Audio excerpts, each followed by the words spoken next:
সমন্বয়গিরি রাখবে না। আমার বাবা মার উপরে হামলা চালিয়ে আসে, আমার বাবা মা গ্রামে থাকে, আমার জীবন সংকটাপন্ন। স্বরাষ্ট্র উপদেষ্টাকে বলবো, আপনার পুলিশ প্রশাসন, আপনার প্রশাসন কি করে? ছাত্র আন্দোলনের জামালপুর জেলার সর্বোচ্চ পদে থাকা সত্ত্বেও আমার বাড়িতে যদি হামলা চালানো হয়, পুলিশ প্রশাসনকে জানানোর পরেও যদি তাদের টনক না নড়ে, তাহলে এই স্বাধীনতার কোনো দরকার নাই। সবাই অবগত আছেন যে আমি বৈষম্য বিরোধী ছাত্র আন্দোলন জামালপুর জেলা শাখার আহ্বায়ক, এবং আন্দোলন সময় যে কমিটিটি দেওয়া ছিল সেখানেও আমি 1 নম্বর দায়িত্ব পালন করছি।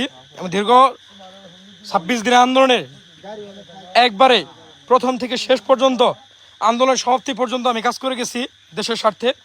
দীর্ঘ 16 বছরের ফ্যাসিস্ট শাসনকে এক দীর্ঘ রক্তাক্ত আন্দোলনের মাধ্যমে এই সরকারকে আমরা পতন করছি। কিন্তু দুঃখের বিষয় হচ্ছে যে আজকে 5 আগস্টের পর 8 মাস পর আসামিরা আমার বাড়িতে আজকে হামলা করতে আসছে রাত গভীরে রাতে। এখানে নৌকা প্রার্থী, নৌকা প্রার্থী বিদ্যুতের বাবা এবং বিদ্যুতের যে আরো চাচা যেটা আছে এবং কি তারও আরো চাচা ভাই আছে, এরা সবাই আমার বাড়িতে আজকে হামলা করতে আসছে। সমন্বয় লাশ খুঁজে পাওয়া যাবে, লাশ রাখবে না, খুন করবে। এই ধরনের আমি বৈষম্য বিরোধী ছাত্র আন্দোলনের একজন আহ্বায়ক হওয়ার পরও এই ধরনের আচরণ করার পরও প্রশাসনের টনক নড়ে না। স্বরাষ্ট্র উপদেষ্টা, আইন উপদেষ্টা কি টনক নড়ে না? স্বরাষ্ট্র উপদেষ্টা, আইন উপদেষ্টা আমাদের জীবনটা ফাঁসির মঞ্চে ফেলায় কেন আজকে তাদেরকে সুযোগ করে দেওয়া হচ্ছে? আওয়ামী লীগকে বারবার নিষিদ্ধ করার পরও কেন নিষিদ্ধ করা হচ্ছে না? আজকে আমার বাড়িতে হামলা করার জন্য চক্রান্ত চালাইছে। আজকে হামলা করার জন্য পুরোপুরি প্ল্যান ছিল, পরবর্তীতে হামলা চালাইতে পারে নাই। তারা একময় আত্মগোপনে থেকে বিভিন্নভাবে হুমকি দিচ্ছে, আমাদের রাখবে না, আমাদের এলাকায় থাকতে দিবে না। কত বড় সাহস এই আওয়ামী লীগের দূষররা এখনো পর্যন্ত আমাদের উপর হামলা চালাইতে আসে। সমন্বয়গিরি রাখবে না, আমার বাবা মার উপরে হামলা চালাইতে আসে, আমার বাবা মা গ্রামে থাকে, আমার জীবন সংকটাপন্ন, আমার পরিবার সংকটাপন্ন। শুধুমাত্র একটা কথাই বলতে চাই, এই নৌকার প্রার্থী বিদ্যুতের কেন গ্রেপ্তার করা হচ্ছে না? কত টাকা লেনদেন করছে পুলিশ, কত টাকা লেনদেন করছে সরকার, তার জবাব দিতে হবে। কেন আওয়ামী লীগের আসামিদের গ্রেপ্তার করা হইতেছে না?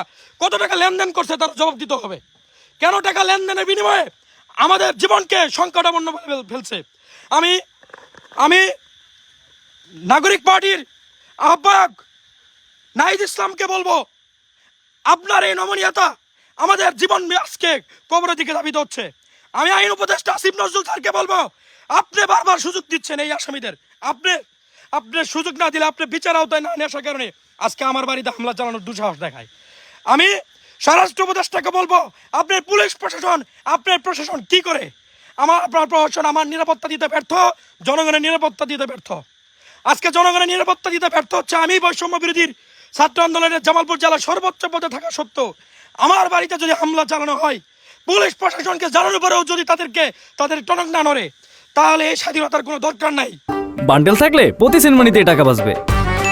বিকাশ সেনমানি বান্ডেল কিনে জিতুন প্রতি লেনদেনে। আমার এই আসামিদের যদি না ধরা হয়, আগামীকাল থেকে আমরণ অনশন পালন করব। আমি এসপি অফিসের সামনে আগামীকাল থেকে আমরণ অনশন পালন করব, যতক্ষণ না পর্যন্ত গ্রেপ্তার আওতায় না নিয়ে আসা হয়। আমি দরকার মৃত্যুবরণ করবো অনশন পালন করে।